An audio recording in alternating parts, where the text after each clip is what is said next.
Good morning, everybody. Namaskar to all of you. Principal Scientific Advisor, Professor Ajay Kumar Sood, Chairman DRDO, Dr. Samir Kamath, Excellencies, distinguished experts, ladies and gentlemen. It gives me immense pleasure to welcome you to the conference on 50 years of Biological Weapons Convention, Strengthening Biosecurity for the Global South. I extend warm greetings to all of you, especially colleagues from the Global South. Your presence today gives this conference its purpose. We mark half a century of the BWC, which is the first global treaty, as Chairman DRDO noted, to outlaw an entire class of weapons of mass destruction. The BWC, building on the Geneva Protocol, a century back from now, drew a clear moral and legal line. Disease must never be used as a weapon. Biology must serve peace, not advance harm. Even as science races ahead, the BWC remains the guardrail between innovation and misuse in the life sciences domain. But we must ask ourselves and the world a hard question. Will this norm stay strong for the next 50 years? The answer depends on the decisions we take now. The international security environment has become more uncertain. Rapid developments in science and technology have led to the availability and the affordability of sophisticated biotechnology tools and a marked reduction in the costs of sequencing and synthesis. Recent outbreaks, including the COVID-19 pandemic, which affected each and every one of us, have imposed a steep learning curve for policymakers and practitioners alike. These developments have raised new questions to be considered in the context of the implementation of the BWC. It is clear that whether a biological threat is natural, accidental, or deliberate, it moves fast. It defies borders, and it can and has overwhelmed systems. Public health and security may look like separate worlds. In reality, they actually reinforce each other. Systems that detect and contain natural outbreaks and also help counter deliberate ones. Strong health systems are strong security systems. No country can manage such threats alone. There is no single solution, but international cooperation comes to being the closest to one. This is precisely why the Global South must be central to today's discussion. Many countries in our regions still face gaps, deep gaps, fragile healthcare, weak surveillance, limited laboratories, slow emergency response, and unequal access to vaccines and medicines. These are not just developmental issues, they are also global risks. If biosecurity is uneven, so is global safety. The Global South is the most vulnerable and has the most to gain from stronger biosecurity. It also has the most to contribute. Its voice must therefore shape the next 50 years of the BWC. India recognizes this responsibility. India remains committed to full and effective implementation of the BWC. Over the last 2 decades, we have built strong capacities across public health, pharmaceuticals, vaccines, and biosciences.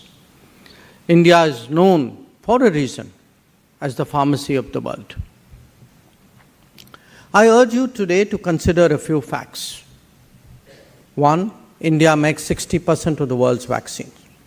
2, India supplies over 20% of global generic medicines, with 60% of Africa's generics coming from India. 3, India is home to nearly 11,000 biotech startups, up from just 50 in 2014. Now, it is the third largest biotech startup ecosystem worldwide. 4. Our health care investment has grown sharply with major progress in digital health. 5. Our research network, ICMR, the DBT labs, the advanced BSL-3 and BSL-4 facilities, they can detect and respond to a wide range of biological threats. India's strong private sector has amplified this resilience. It has demonstrated an ability to scale production, to innovate under pressure, and managed a global outreach.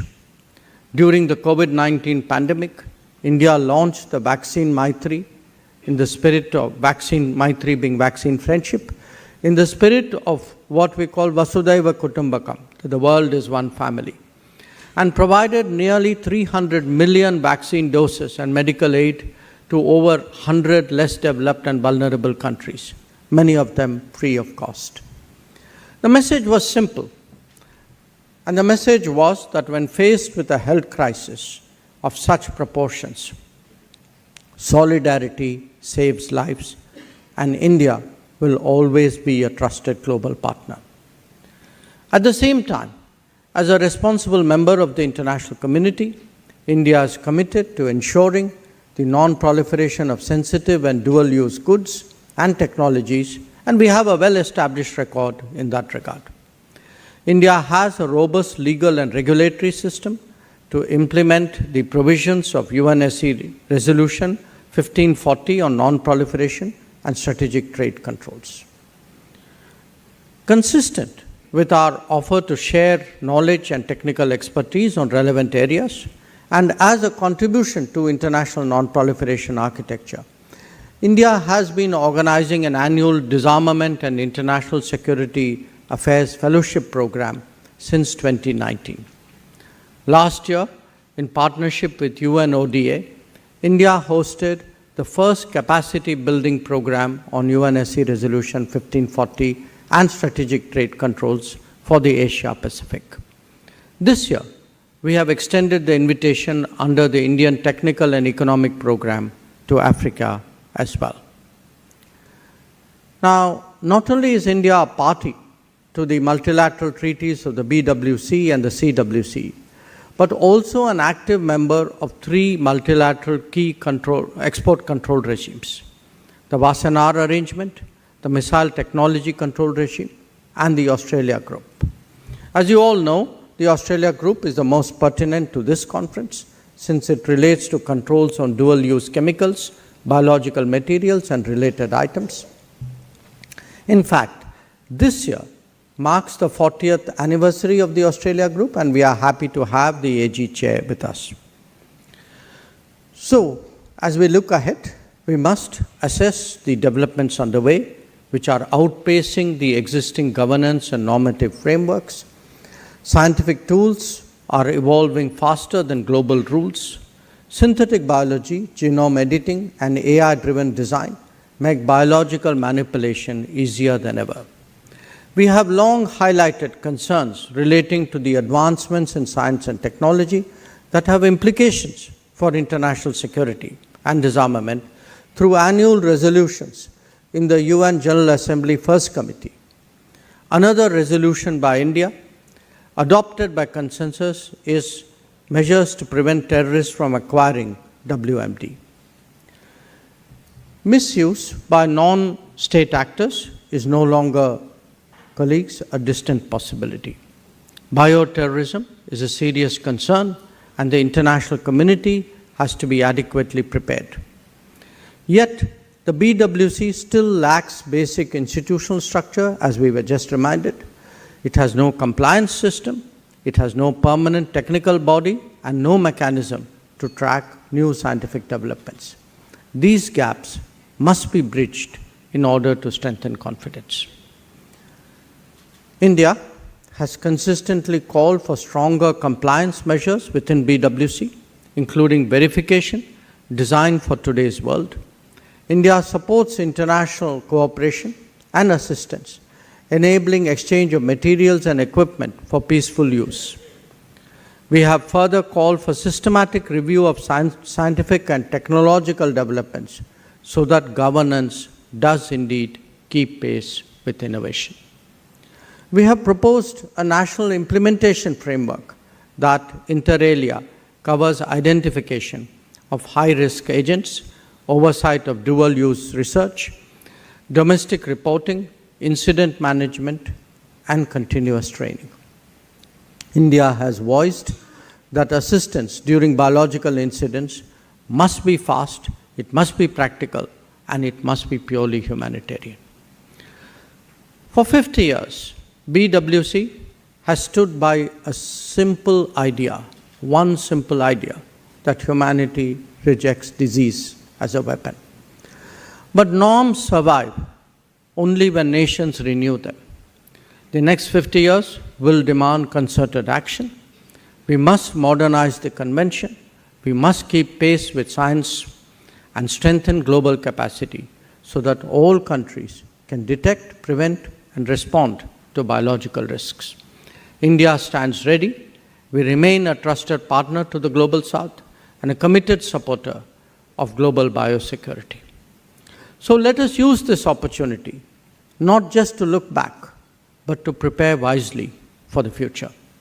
I thank all our participants who made the journey to India to attend this conference. Your presence in itself is testament to your commitment to the BWC. I wish you all fruitful discussions and food for thought in advance of the next session of the working group of the strengthening of the BWC and the meeting of state parties in Geneva next week. Once again, my best wishes. I have today the Parliament session, which is opening in about 20 minutes. So I have to head back. I will not be able to attend the balance of the proceedings, but again, I take this opportunity, wish you all a very, very productive and very fruitful discussion. Thank you very much.